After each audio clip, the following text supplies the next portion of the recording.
Good morning, everybody. Today we will begin our discussion with another example of doing integration using Coulomb's law to calculate the E field. We're not really going to finish the calculation, but we will do as far as the physics goes, and we're setting everything up until there's only math left. And then after that, we will look at the second topic in chapter 2, which is Gauss's law. And hopefully we're using this example as a motivation of why do we want to solve some problems using a different method, that is the Gauss's law. And on Wednesday, we'll continue to solve some problems using the Gauss's law application. So here's our problem. We're dealing with a solid sphere. You have charge uniformly distributed on the solid sphere, and you can call it rho.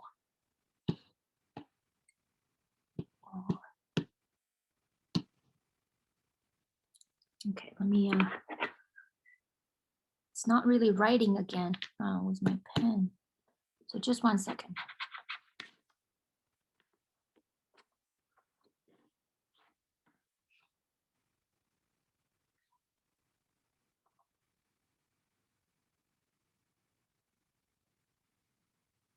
You could also try to, on your piece of paper, try to draw the picture and think about how you wanted to solve this calculation.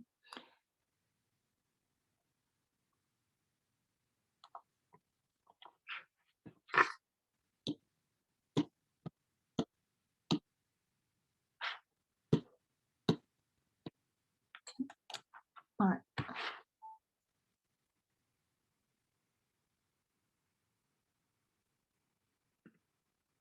Okay, I'll give you guys a little bit time, few minutes to look at this question and try to set it up and go as far as you can. And then we will solve it together in class.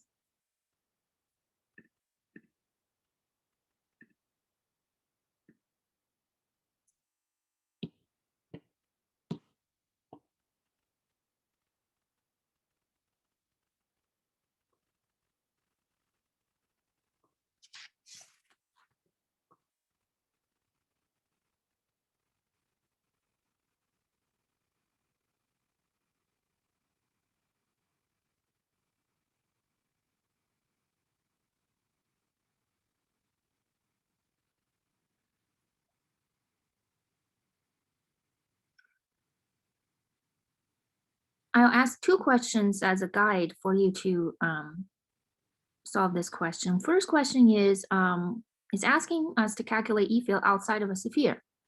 All right, so first of all, think about where you want to put the point. There are many points outside of the sphere. Where would I put it? The second question is you want to begin by drawing a small chunk of charge, and then we will integrate that small chunk to get overall E field.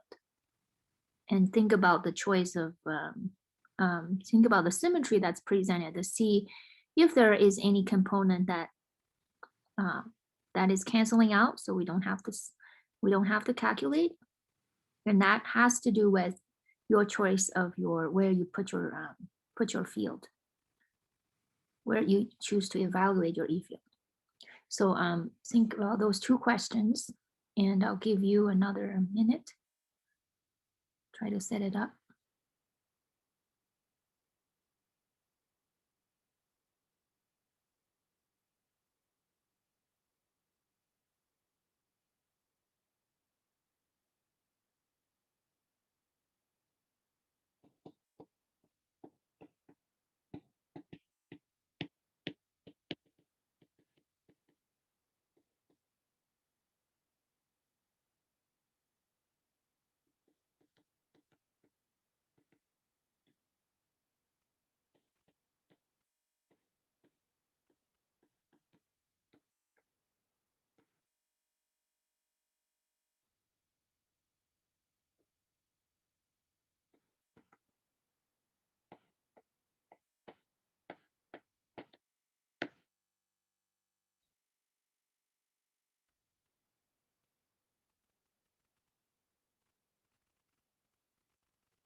Okay, so let's take a look at this together.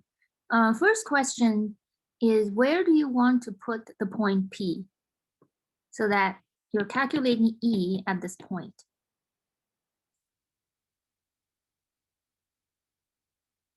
What do you think?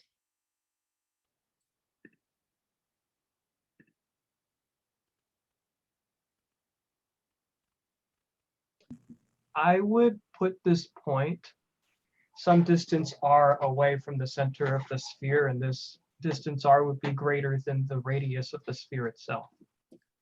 Outside. Okay, so it's got to be R larger than R, some way outside of sphere.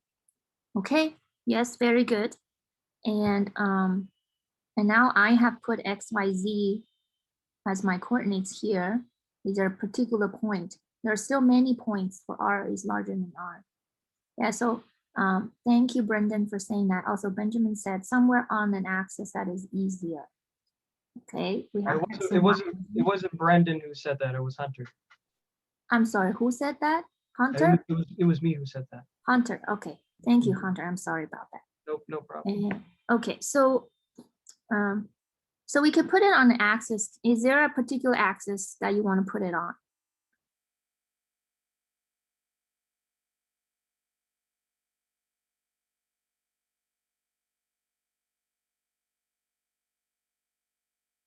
This point could be here, or it could be here.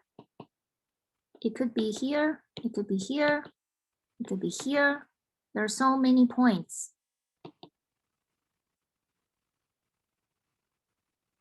Where will we put it? Or does that mean that we have to calculate it differently for different points? I would say due to the spherical symmetry, it doesn't really matter which point you pick along this radius r. Okay. So I would say you could pick any point outside of the sphere as long as they are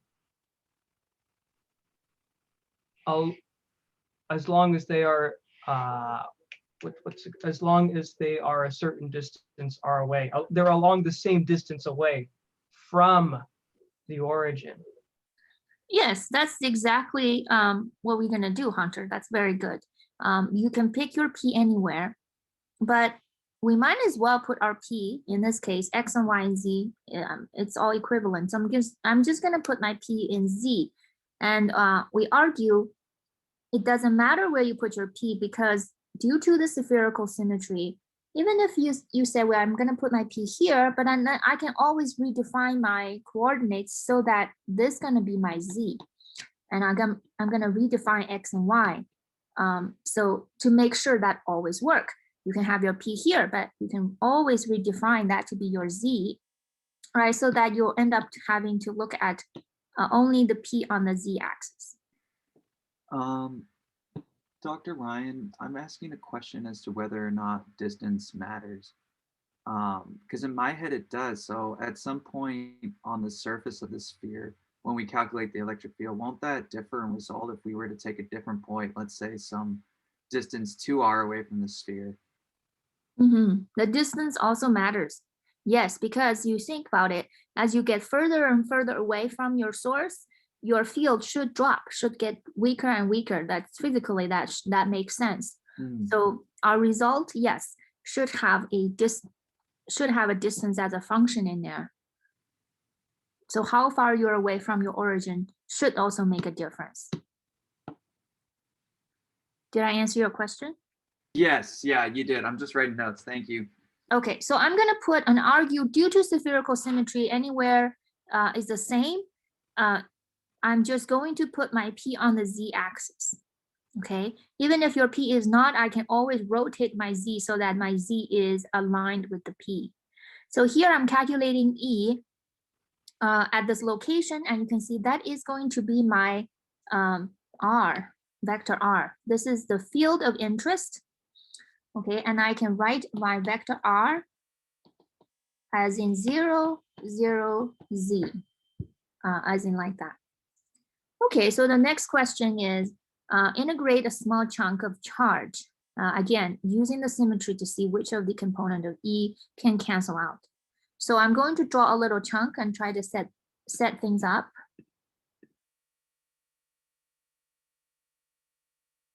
Yeah, I'm just looking at someone's check here. Can you put it on the surface and still get the same outcome? Yeah, I think my share is gone. No, 1 second.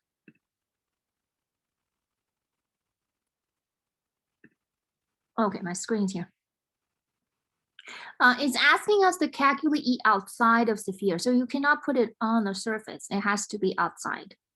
But once you get the outside, you could take a limit, as in radius becomes R becomes a radius, to look at sort of what's happening at the boundary. But the question is asking for outside, so we want it to be above the surface. Okay, so let's do a little chunk. I'm gonna draw a little chunk right here. Okay, and the location of my source, we use R prime to represent it. Okay, and from the source to the point of interest is the script R, like that. And of course, this is the angle of the source making relative to the z-axis is theta prime. Again, I'm looking at the source, so everything is using the primed variables. Okay, so this is as much as I have for now.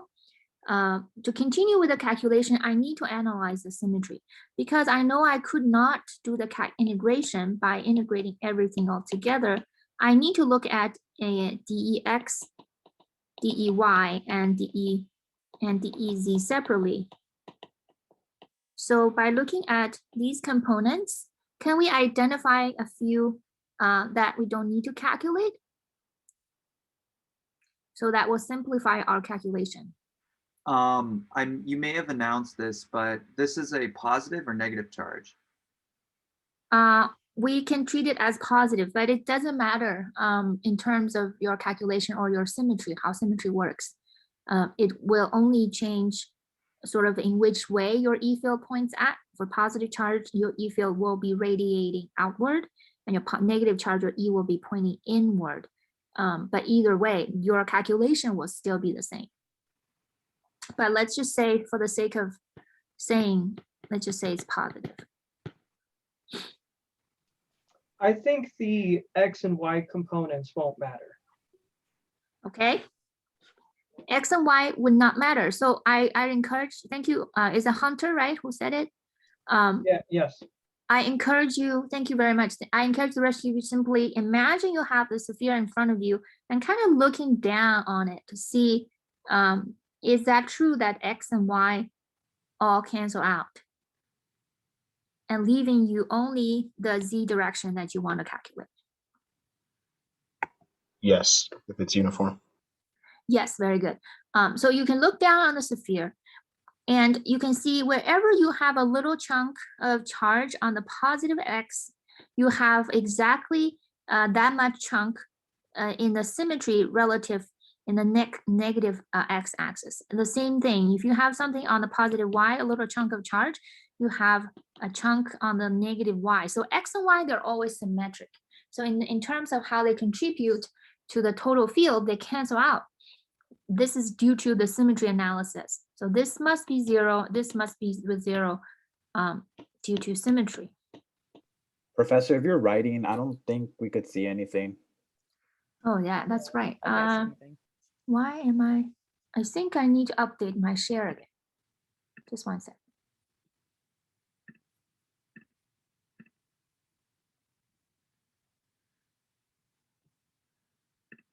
So these two are 0 due to spherical symmetry. This is what we need to calculate. And let's focus on Z. You can see that now I have already simplified this problem to only the Z-axis. Okay, now which means, now how we calculate Z, we go back to the integration, is 1/4 pi epsilon naught dq over r squared in the r hat direction. We identify only z component matters. So that means we need to identify only the z component of r hat. Nothing else matters. And that also further simplify how we want to write r. We don't even need to write out r x, r y, r z, because see, our calculation only calls for r z. We only need to worry about what is r z. Okay. So by looking at this graph, can you guys tell me what do you think r z is? Z hat, or just Yeah. Z. Now It's gonna I be- think yes, r z will be in the z hat direction indeed. So what would that be? The distance to P Distance to P from where? from the origin. Okay, the distance from the origin to P is Z, is actually the magnitude of R. I want curly R, Z component. So you see the curly R, this vector? From the source to the field, this is my curly R right here. Okay, I want this guy, the Z component of this guy.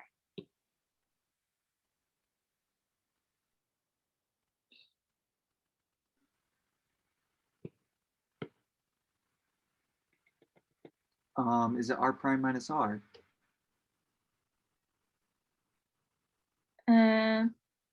So you can do this. Yes, that is one way, is to say, okay, R is R minus R prime. So I'm gonna write out R and R prime and find out what Z of that component is. We can do that. Let's say, okay, right now I really just needed the Z component, which is R vector Z component minus R prime vector Z component. We can do that. Okay, so what is the Z component of R?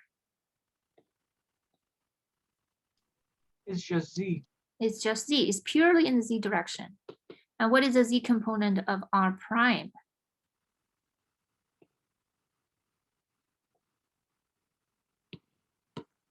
It's however this long is. It would be the radius of the circle. The sphere. It's the radius of the sphere, right? The R cosine theta. Oh, r cosine theta prime. Yes, so if this is a surf on the surface, you're dealing with R prime equal to capital R. It's a solid, so you don't really know where I'm putting this chunk. So it's a random radius R prime away from the center. Yes, so that's going to be R prime cosine theta. So this is R prime cosine of theta, give you this, and you can see I get this, which is exactly curly R on the Z axis. So I convinced myself this is what I need. Okay. So you could just simply use this and plug it into your equation and do the calculation. On a side note, we don't really need this, but I just want to make a note here. If you do want to calculate X and Y, okay, you need to write out R prime X and Y. So R is easy to write. R is 0, 0, Z. But what is R prime, the X and Y component? I'm going to write it out and you can look at it in more detail later yourself. So R prime in the X component is really the projection of the R prime. It's like the radius here, which is R prime sine theta prime. And then you project onto X and Y axis again using the phi. So the X component of R prime is R prime sine theta prime cosine phi prime. Okay, so that's my X. My Y is R prime sine theta prime sine of phi prime. And my Z is R prime cosine theta. Sorry, prime. So you can write your R to be negative R prime sine theta prime cosine phi prime. That is your X direction. And This is your y. And z minus r prime cosine theta prime is your z. In this case, we only care about z and we only worked out z. But if you do ever want to find r, x, and y and simply do the calculation to see if I were to integrate this for x and y component, do they really come out to be 0? And it should come out to be 0. But that's just a side note. Okay, so now let's get back to our calculation. Easy is this integral, z hat over r squared. Okay, and we also take a shortcut here. We don't really have to work out r like this to find out r squared. Now we can look at it from the picture and we can figure out what r is. Because in this triangle, using the laws of cosines, you have one side of the triangle is z and one side is r prime. So the other side is r. So r, by using the laws of cosine, this is z, this is r prime, this is theta prime. So this side r is going to be z squared plus r prime squared minus 2z r prime cosine theta prime. So I used the law of cosines to figure that out. Now you could use this and you will get the same result. But you can see by sort of putting our P point at this particular location, we have simplified our calculation. Now you can figure out R just by looking at the geometry. Okay, so we have everything we need. Easy is going to be,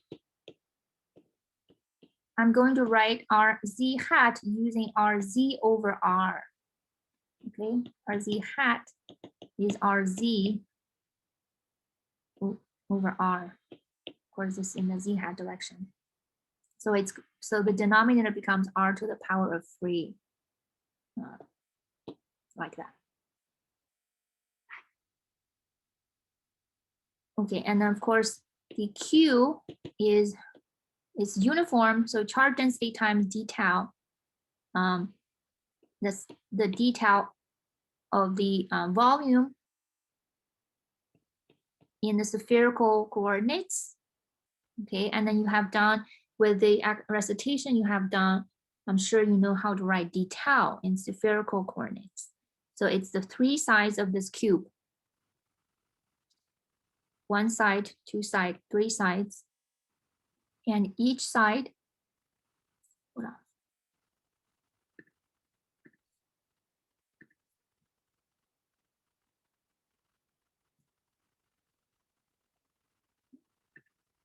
Why my share is gone? Okay, I gotta bring it up again.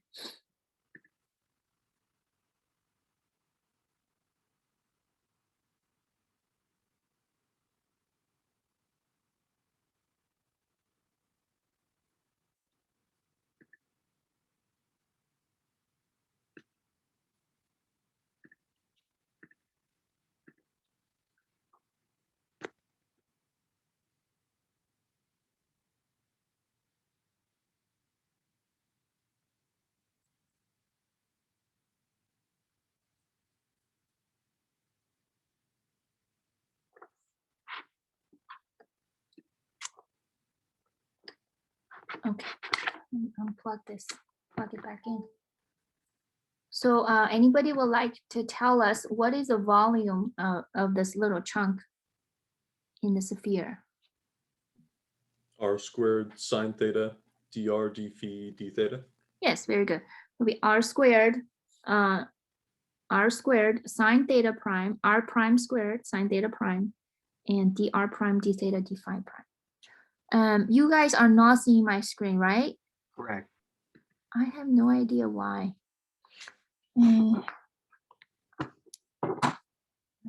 Disconnected and put it back in.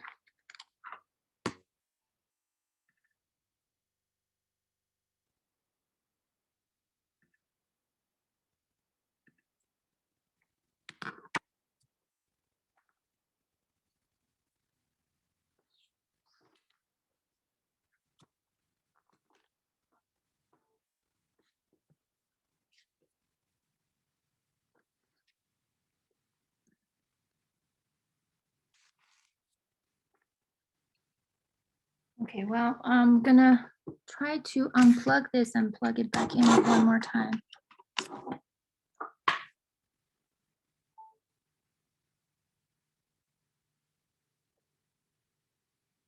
Okay, all right, I'm sorry. I don't know why this is so wacky. Okay, so we know our d tau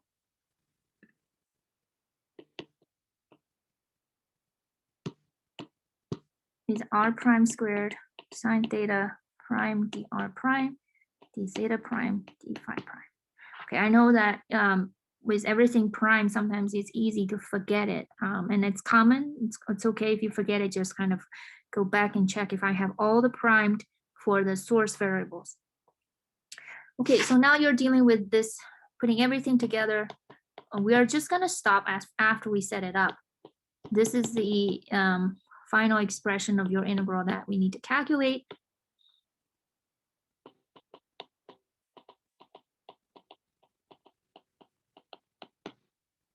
Z, again, Z is a field, okay? It's not a prime ones, and that's not what you need to integrate over. You integrate over the prime ones.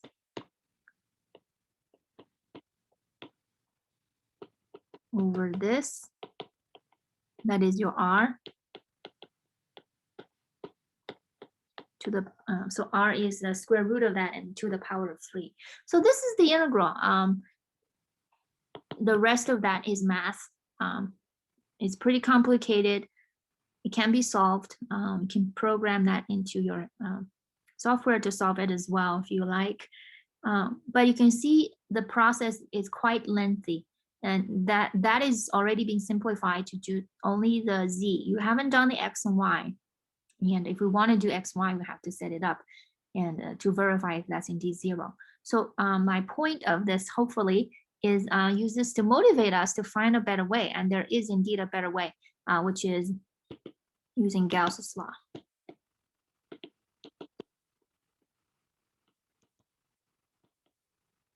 So we are going to start talking about Gauss's law.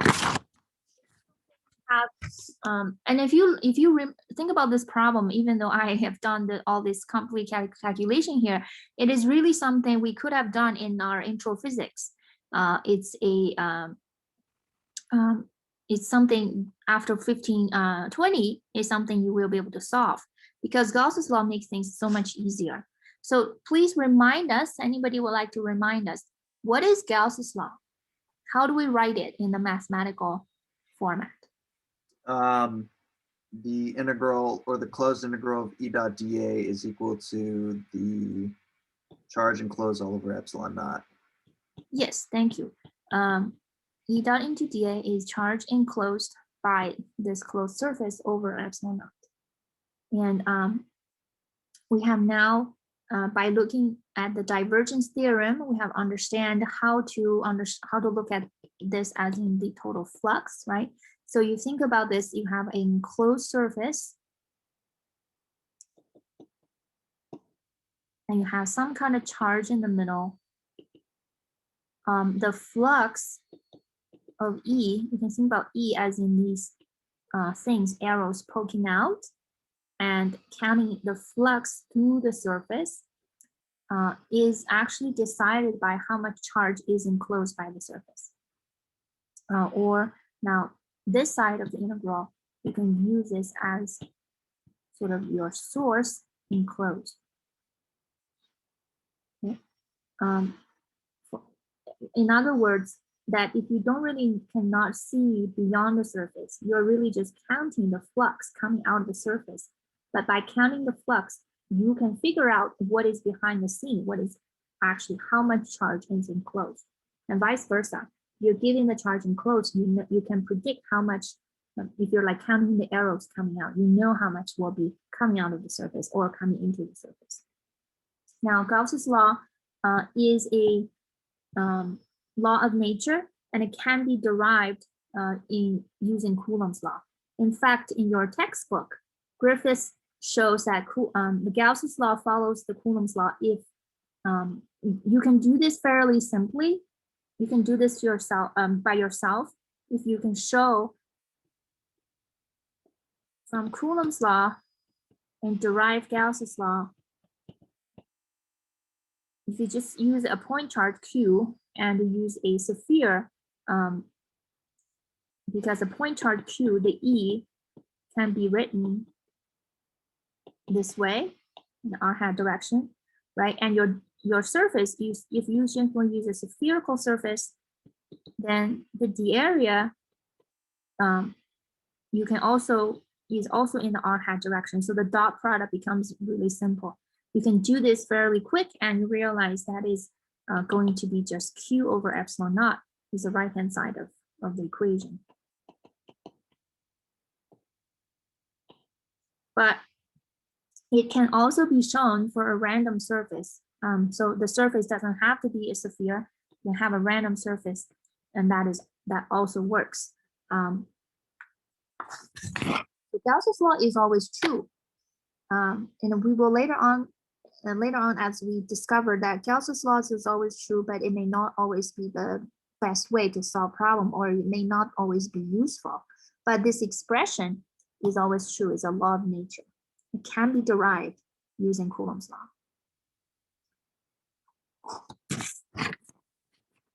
So we have done this exercise a couple times, but now let's actually do it a little bit backwards, in that we have derived Gauss's law of the integral format from the differential format. That's what we did when we did the math.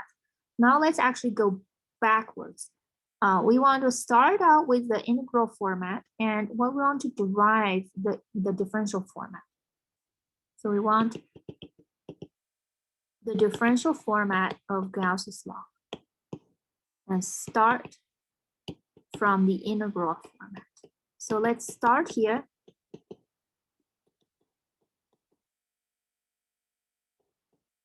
And we want to derive this format. So how do we do that?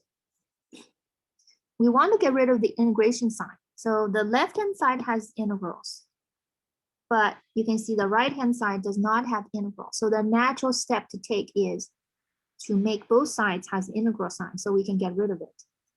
So the left-hand side is this. How do I rewrite Q using the integral? So Q enclosed is the integral of what? dq. Of little dq, okay? And how do I represent the little dq? Well, are we saying our surface is two-dimensional?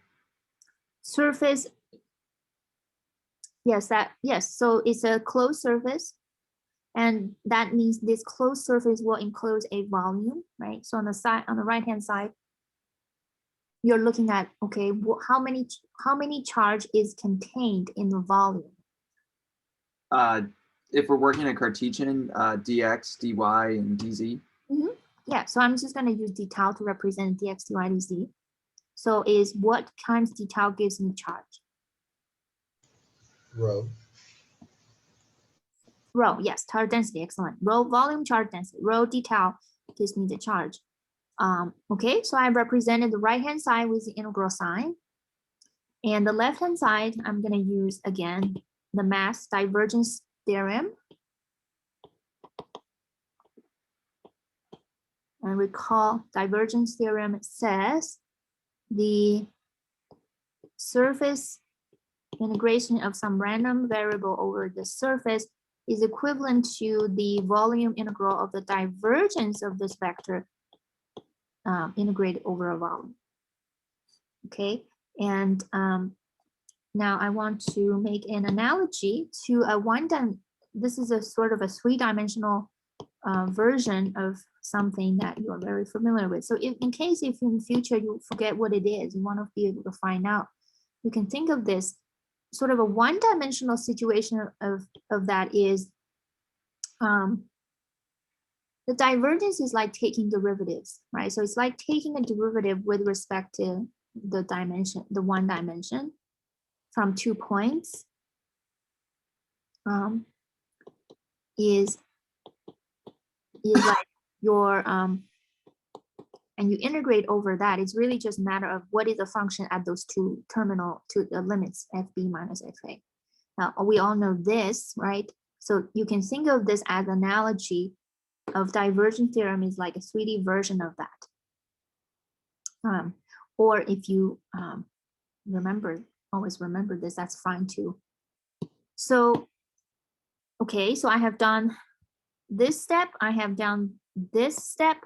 Now I can make the right-hand side equal to each other. So this term should equal to this term. Okay. Now I have the volume integral of the divergence of E d tau is equal to the volume integral of rho d tau over epsilon naught. Now this is true for all volume, for any random volume. So I can get rid of my integration sign, and the divergence of E must equal to rho over epsilon naught. This is my the differential format. So we sort of work it backwards, right? We work it this way. Previously we worked the other way around, but you know how to get one form from the other.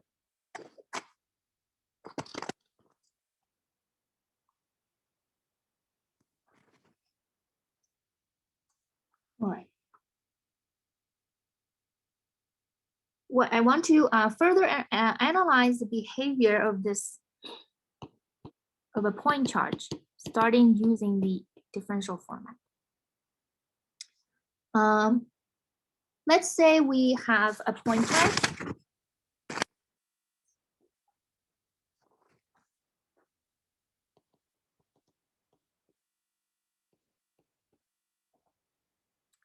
So let's think about the behavior of a rho for a point charge. A point charge has a total amount of charge Q. Now it's a finite number. So which means,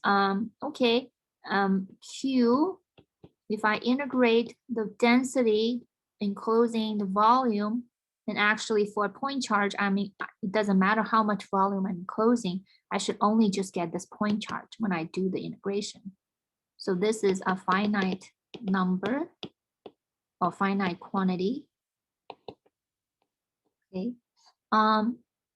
But rho has some interesting behaviors. The charge density. So if you look, let's say this is my Q in space.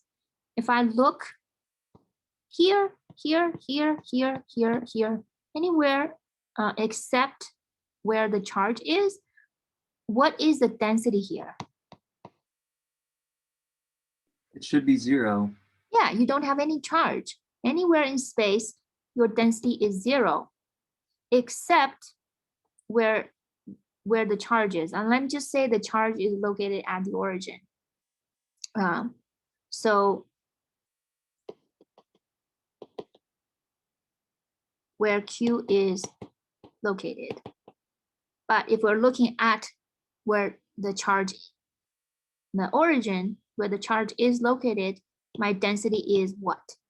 Again, let's think about the density as in charge over volume. So what is the volume charge density for a point charge at the charge position? Infinity. It's infinity because you're looking at an infinitesimal volume because a volume of a point is 0. So I'm looking at infinity at where Q is. Okay, so it has these kind of features. Okay, everywhere else is 0, but where the charge is infinity, but you integrate it over, you get some finite number.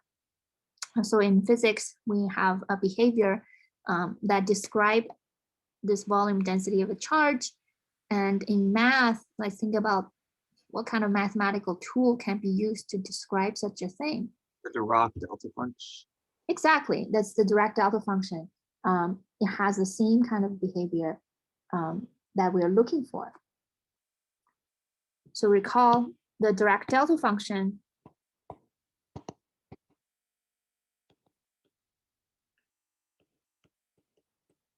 If we're looking at simply this delta R, has the following behavior, that it is 0 except,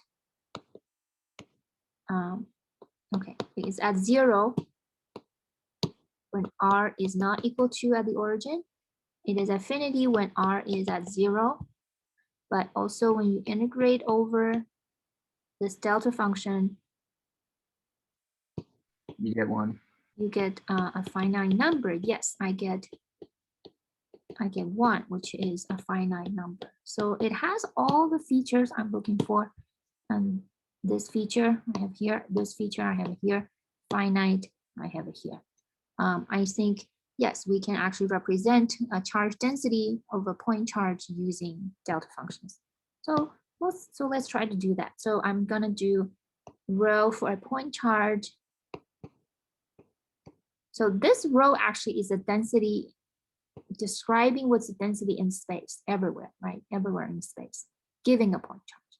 So rho is equal to, how do I represent this? I know I need some delta function here. So how do I complete this this equation? What else should enter the picture?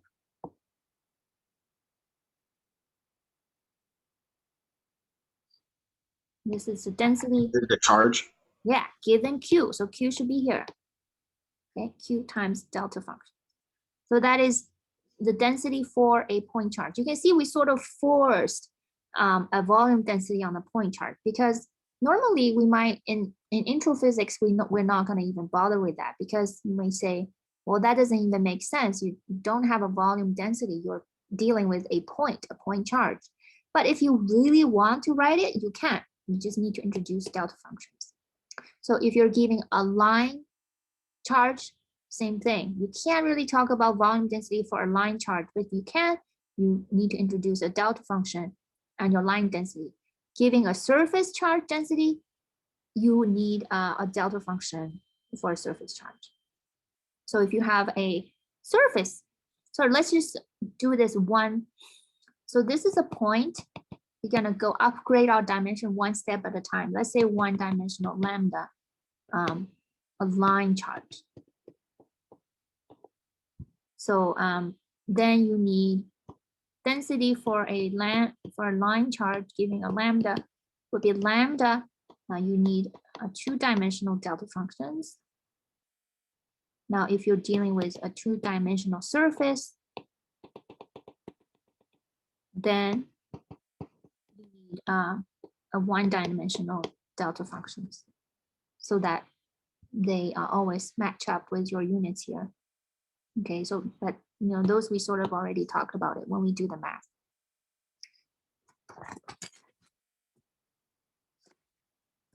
So going back to Gauss's law. Okay, let's see. A point charge E is 1/4 pi epsilon naught Q over R squared, R hat, right? R hat is radially outward in the radial direction. So E, this is something we know. So divergence of that is equal to density. And now we represent density using this delta function. So if you plug that in, you get Q. Now I'm just going to do the little q, a Q over epsilon naught Dirac delta function. So you can see this follows. If I'm looking only at the function and without the constants, that gives me the divergence of R hat over R squared is equal to 4 pi delta, the 3-dimensional delta functions. This is something we have discussed. I hope you can recall this. We resolved the paradox, right? Exactly with this function by introducing the delta function there. And you can see that this is some result we anticipate. I start out from my Gauss's law, I get this result that can be figured out purely mathematically. And if you want to check it in your book, you can look at Griffiths.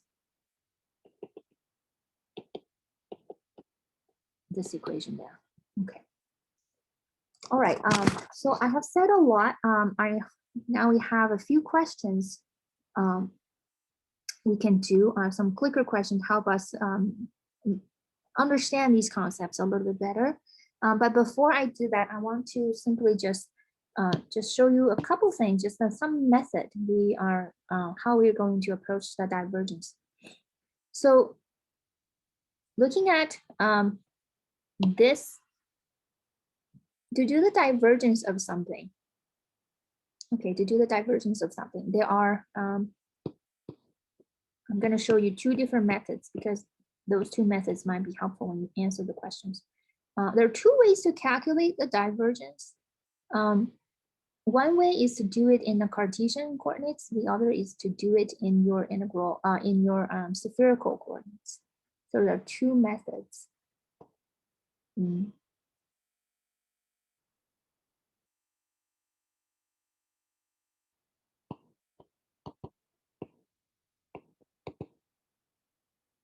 Using your flyleaf of your textbook and check how to do divergence over there in the spherical coordinates. We found out divergence of some vector is 1 over r squared ddr, r squared times the r component. Okay.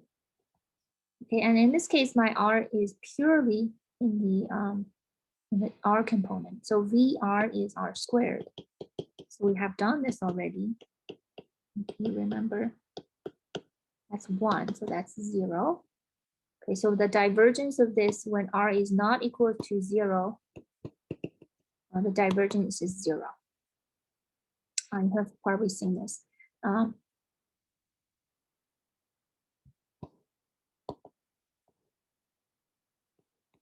Actually, method 2 is not the Cartesian. Cartesian can be a method, it's just not a preferred method. I'm going to say if you want to do the Cartesian, you can do it yourself.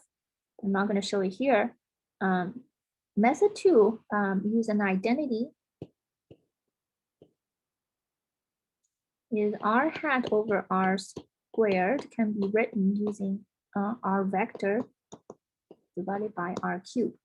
Okay, and then this is some identity in the math chapter, in the first chapter, is going to be the gradient of this scalar dot into the vector plus the scalar and the divergence of this vector. Okay, to continue,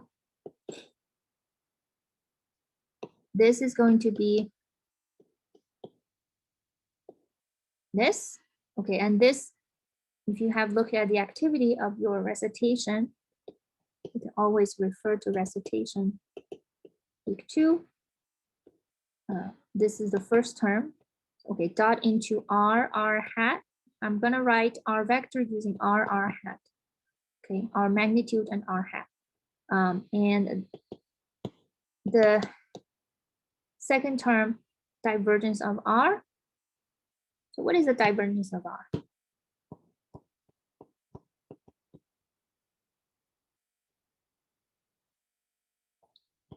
R is x hat plus y hat plus z hat. So the divergence of r is, anybody?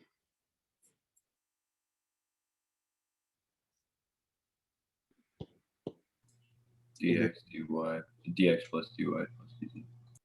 Yes, it's going to be dx plus dy dz dz. Okay, because that's the x component, the y component, the z component. So it's going to be 1 plus 1 plus 1 equals 3. Okay, that's 3.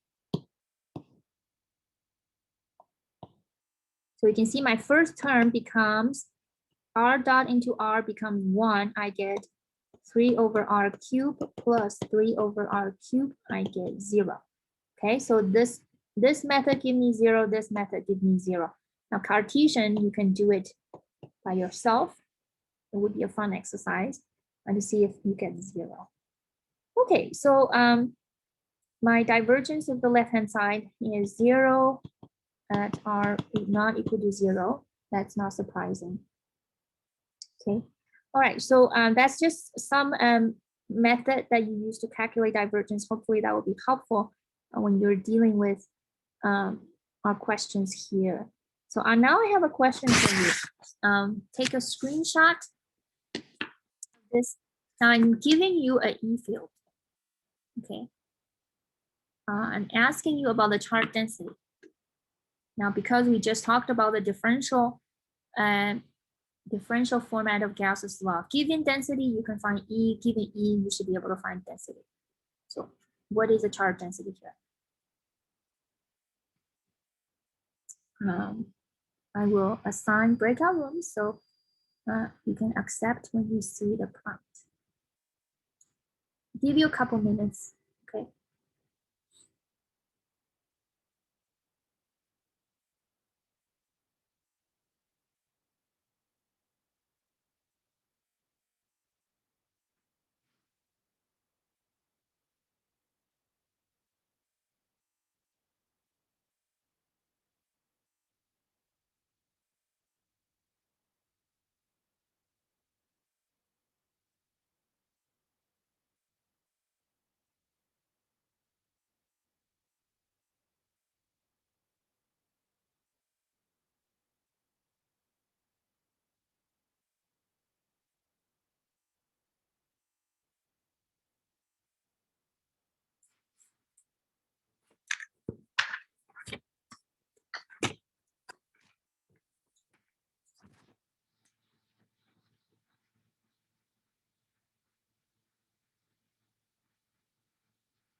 Okay, I think everybody's back now, so please put in your vote to this answer to your question.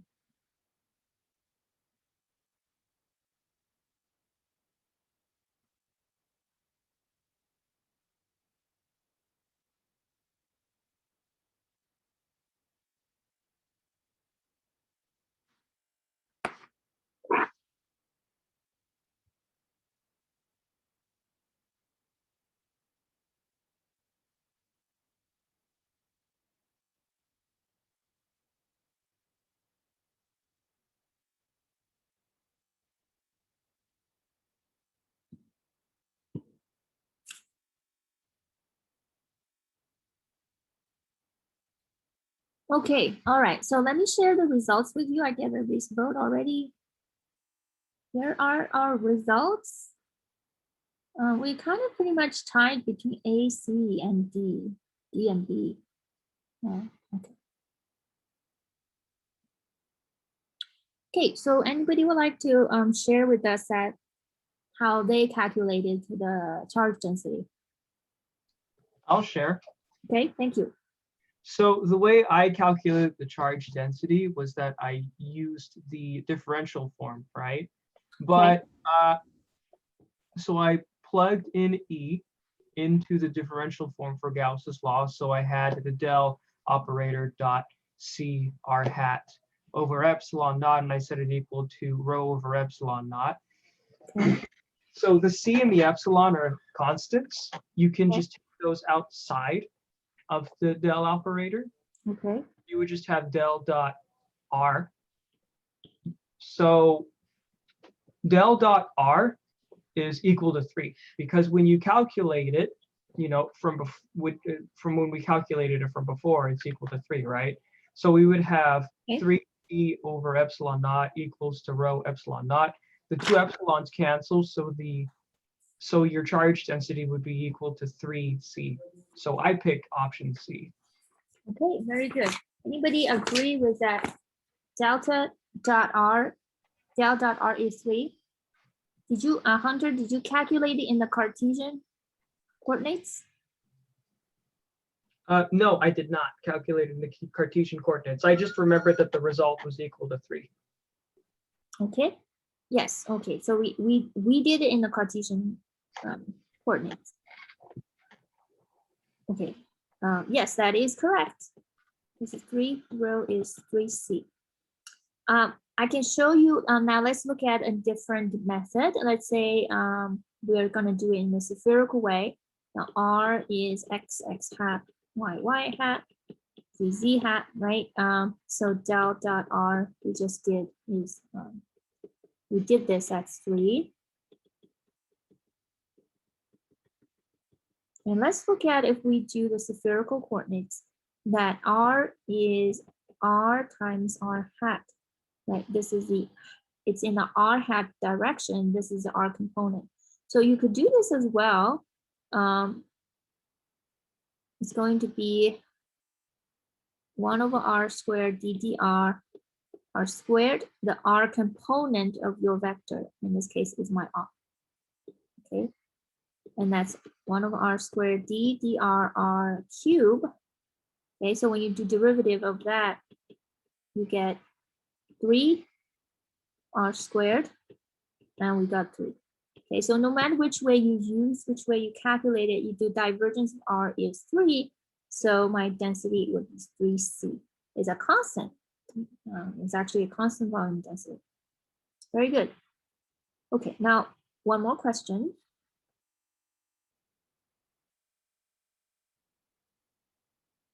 Given the same, this is the same E field, and I'm asking you to find the total charge Q enclosed by an imaginary sphere centered on the origin with a radius R.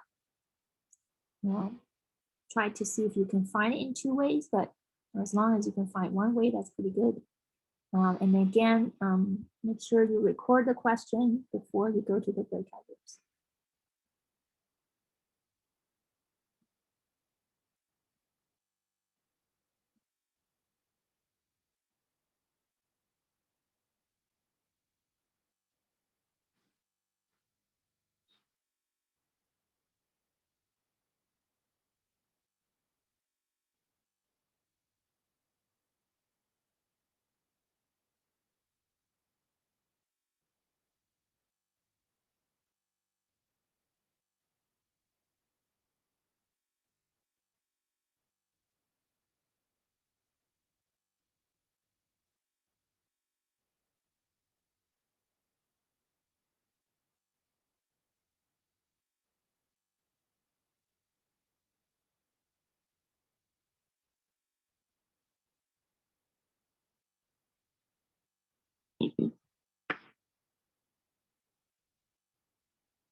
Okay, just a couple of last minute votes, a few seconds.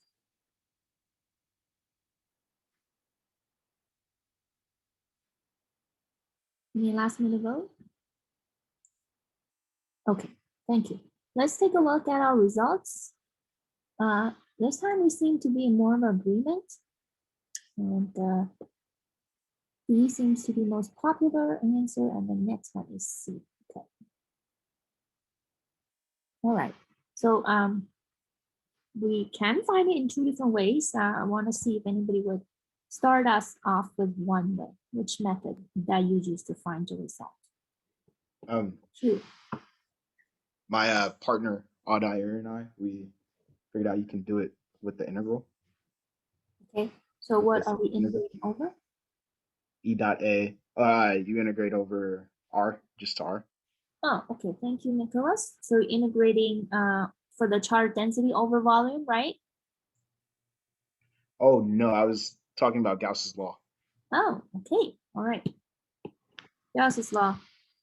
Q over epsilon naught is EdA, right? Yes. Okay, excellent. Okay, I actually thought that the other method would be more straightforward. No, I thought that would be more natural for people to just, gravitate toward. But this is excellent. Okay, so we can do Gauss's law. So Q would be epsilon naught times E dot into dA. And E is given. E is C over epsilon naught R vector dot into dA. Okay, so how do we simplify this?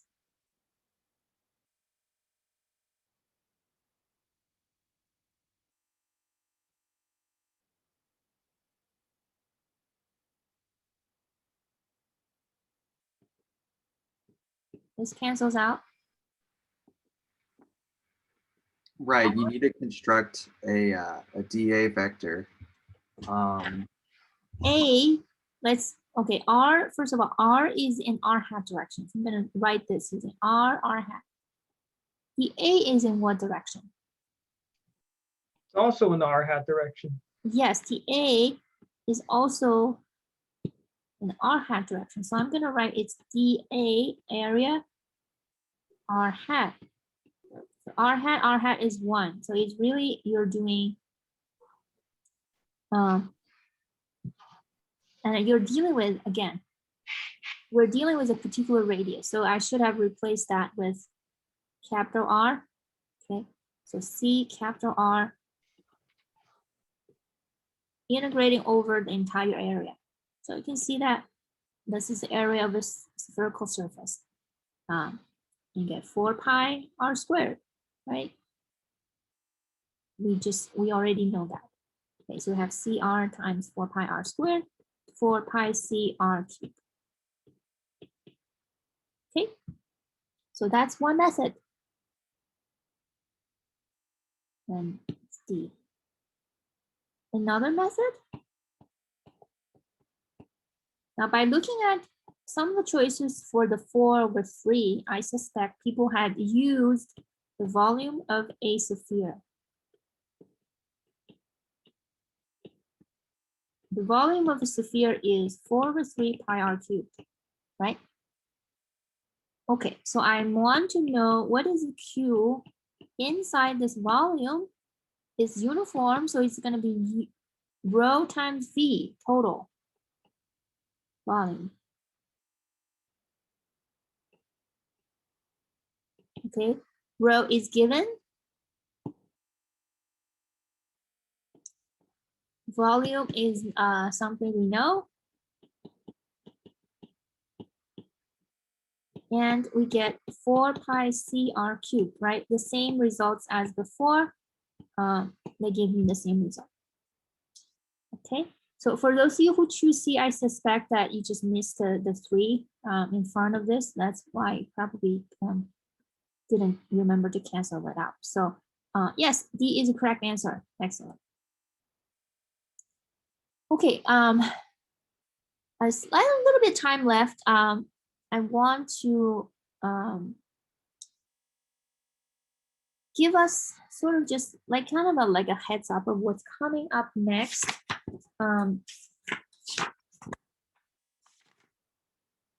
So Earlier, we were looking at your point charge located at the origin. Now remember that your point charge doesn't have to be at the origin. Now, for example, you can put your origin here. Your point charge could be some random location. Let's say it's at R prime, okay? So that in this case, my density would be Q or Q delta instead of R, which represents R minus 0. When your source is located at 0, I have R minus R prime. This is how I should represent it, right? If my point charge is not at the origin, but at some shifted place, this is how I represent it. But all of that we have just derived follows. Your E, instead of 1 over R squared, it should be R minus R prime squared over R minus R prime hat. Now, this is kind of awkward to write, right? So we, most of the time we write it using the vector curly R and make the denominator to be cubed. Okay, so this is R, that's where it comes from. So everything we derive follows. Del dot E is now becomes delta dot R minus R prime cubed. Now that should equal to my delta function. That should equal to 4 pi delta R minus R prime.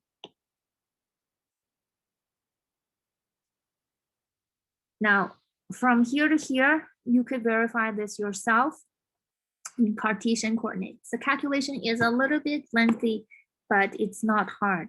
So you could verify this yourself.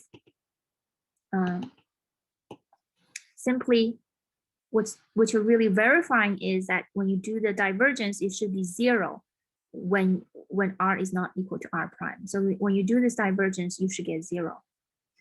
So you can verify this. But I wanted to give you a little heads up of what this will lead up towards. So you can see that this expression, R minus R prime, is really just our curly R. So divergence of curly R hat over R squared is 4 pi. This is my delta function, 4 pi delta function. And further, in chapter 3, we're going to work with Poisson equation and Laplace equation that has to do with the Laplacian of some functions. And this we had some calculation in your, again, week 2 recitation. So if you don't know how to do that, we can go back and look at some of the activity there. So Laplacian of this guy is defined to be the divergence of the gradient of this function. So this is just the definition of what a Laplacian is, the gradient of this scalar function. Okay, and this is negative R squared R hat. Now you can see that we just calculate this divergence. So this becomes negative 4 pi delta R. Okay. Now you might wonder, okay, so what is your point? Where are you getting at? Just in a few more steps.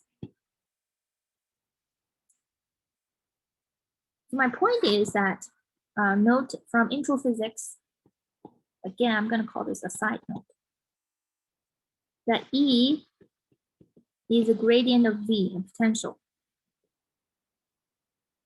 So the divergence of E is the divergence of this gradient in the potential.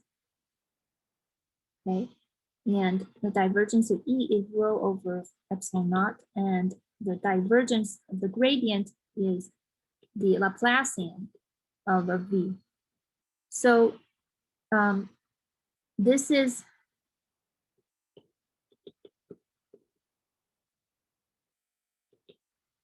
So further on, my Z really is 1 over R for a point charge. So E is 1 over R squared dependence. My potential is 1 over R dependence. So when you do the 1 over R, you get this, and your right-hand side, again, charge density can be written in terms of, I'm sorry, 4 pi delta function over epsilon naught. So you can see that this Poisson equation is very similar to this mass thing we just derived. This is the Poisson equation.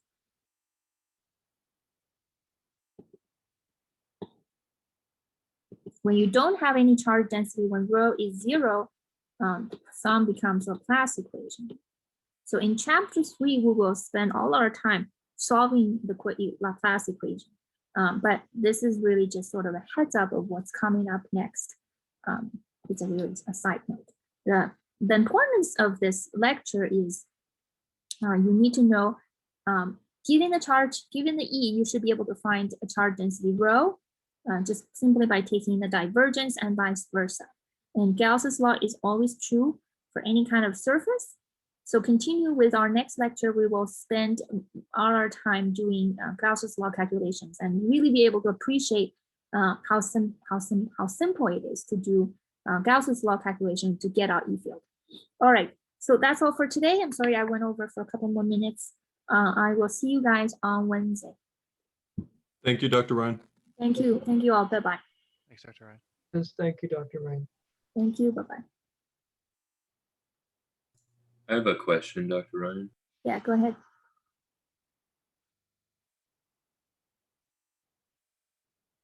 Benjamin? Oh, sorry, I was muted. Would you be able to explain really briefly why in the very first example that you did with the sphere, the EX and EY is 0? Yes. So looking down, okay, I may be able to redraw something here so I don't.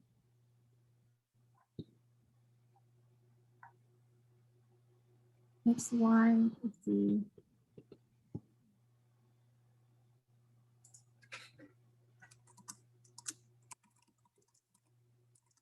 so anything that is, because it's all symmetric, you have a little chunk here that contributes to E like this way. DE. You will have something that's symmetric that contributes to E this way. Okay, so the X component cancels.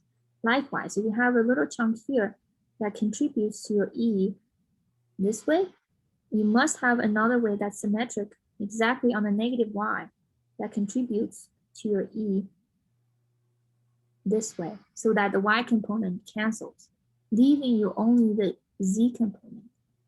Does that make sense?